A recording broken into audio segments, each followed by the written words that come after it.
விவசாயிக்கு ஒரு பிரச்சனை அப்படின்னா ஓடோடி வரதுல அவரை மிஞ்ச ஒருத்தரால முடியாதுங்க. தமிழ்நாட்டோட கொங்கு நில மக்களோட 60 ஆண்டு கால கனவு திட்டம் தான் அத்திக்கடவு அவிநாசி திட்டம். பவானி ஆற்று நீரை வாய்க்கால்கள் மூலமா குளங்கள்ல ஏரிகள்ல நிரப்பி அன்னூர் அவிநாசி சுற்றுவட்டார வறண்ட வேளாண் பகுதிகளை செழிப்படைய செய்யறதுதான் இந்த திட்டத்தோட முக்கிய நோக்கம். 1963ஆம் ஆண்டு இந்த திட்டம் பத்தி முதல்ல தமிழ்நாடு சட்டமன்றத்துல பேசப்பட்டுச்சு. அப்போதைய திட்ட மதிப்பு 136 கோடி ரூபாய். ஆனா 60 வருஷங்கள் கழிச்சு 1652 கோடி ரூபாய் ஒதுக்கி நம்ம புரட்சி தமிழர் எடப்பாடியார் தான் இந்த திட்டத்தை நிறைவேற்றினாரு. Avinasi scheme has been taken up at the cost of rupees 1650 crore.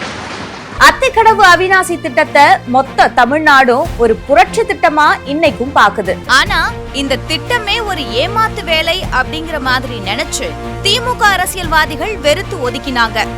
எடப்பாடியாருக்கு அது ஒரு மிகப்பெரிய கனவு திட்டம். அதை நிறைவேற்றியே தீருவோம்னு சபதம் எடுத்திருந்தாரு. வறட்சியான பகுதியில் இருக்கிற ஏரிகள் குளங்களுக்கு நீரை நிரப்பி அதன் மூலமா நிலத்தடி நீரை உயர்த்தி விவசாயத்துக்கு தேவை நீரை கொடுப்பதற்காக 1652 கோடி ரூபாய் மாநில நிதியிலிருந்து நாங்கள் கொடுக்கிறோம்.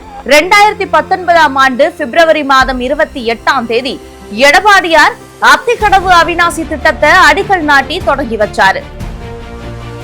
அத்திக்கடவு அவிநாசி திட்டம் மட்டும் நிறைவேறுச்சுன்னா 1500 அடிக்கு கீழே இருக்கிற நிலத்தடி நீரு 50 அடிக்கு மேல வரும்னு விவசாயிகள் சொன்னாங்க. நீங்க சொல்றபடி திட்டத்தை நிறைவேற்றினா வறட்சி காலத்துலதான் பயன்படும். நான் ஒரு திட்ட வரைவு வச்சிருக்கேன், அது நிரந்தர தீர்வை தரும், கவலைப்படாம போங்க அப்படின்னு சொன்னவர் நம்ம எடப்பாடியார். சொன்னதோட அதை செஞ்சு முடிச்சாரு. இப்போ 1405 ஏரிகள்ல பவானி ஆற்று நீரை நிரப்பி அவிநாசி பகுதி விவசாயிகள் வயிற்றுல பால வார்த்த தாயுள்ளம் கொண்டவர் தான் நம்ம தலைவர் எடப்பாடியார். ஆனா வழக்கம் போல ஸ்டிக்கர் ஒட்டுறதுக்காக வந்தாரு மு.க. ஸ்டாலின். இந்த நாடகத்தை பார்த்து சும்மா இருக்க முடியாது அப்படின்னு விவசாயிகள் எல்லாரும் தன்னெழுச்சியா புரட்சி தமிழருக்கு மாபெரும் பாராட்டு விழாவை நடத்தினாங்க. அத்திக்கடவு அவிநாசி திட்டத்தை நிறைவேற்றத்தான் நான் பிறப்பெடுத்த அப்படின்னு விவசாயிகள் நடத்தின பாராட்டு விழாவில பேசினாரு புரட்சி தமிழர் எடப்பாடியார்.